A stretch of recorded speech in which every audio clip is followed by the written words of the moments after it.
Reactions have continued to trail former President Olusegun Obasanjo's criticisms of the Buhari's administration. Now, elder statesman Ayo Adebanjo and Professor Adebanji Akintoye described Obasanjo's statement as factual and long overdue. Adebanjo, however, took a swipe at the former president for supporting Buhari's candidacy in the first place.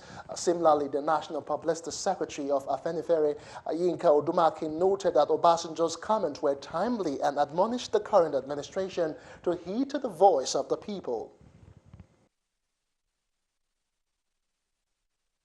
When I was warning the whole of the country against voting for Buhari, I accused him of clandestines. I accused him of being a dictator. I accused him that he hasn't got the experience of anything, and that way you will regret it if you do it.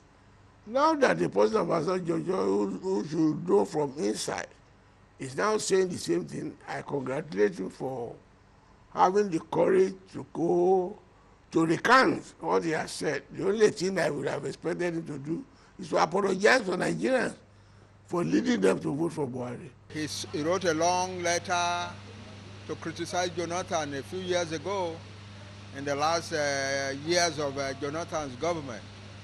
And it would have been very unfair for him not to say something now about Buhari, because we were sure that any government was going to be better than Jonathan. Now we know that somebody can be worse than Jonathan. I wish now, today, that Buhari had never won election as president of our country. The business of governing a country, you are not, the president of Nigeria is not an emir. It's not an Obi, it's not an Oba. It's an elected president, a servant of the people. Those who feel that criticism, suggestions are insults should step aside and allow those who can stand the heat to be the occasion. Now, speaking on the implication of Obasanjo's statements to the 2019 election, they opined that whoever wishes to run for presidency must realize that it is only through restructuring that there can be true change in the country. After Buhari, for another who will be behaving like him. No. We want to really change your system, particularly clamoring for the restructuring of this country, where every stakeholder will have his independence. We don't have a party that can, in either APC or PDP, that can do anything for our country. So what the people of Nigeria should do is to come together,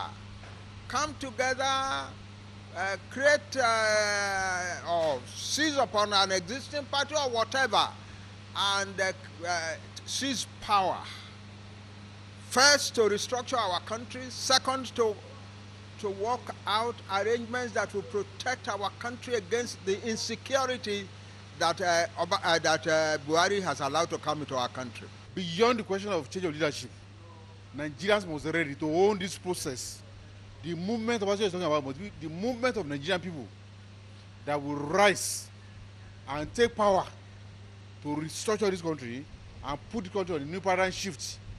Otherwise, if we are just doing leadership change, just like we did in 2015, we may find ourselves in a worse situation than we are now.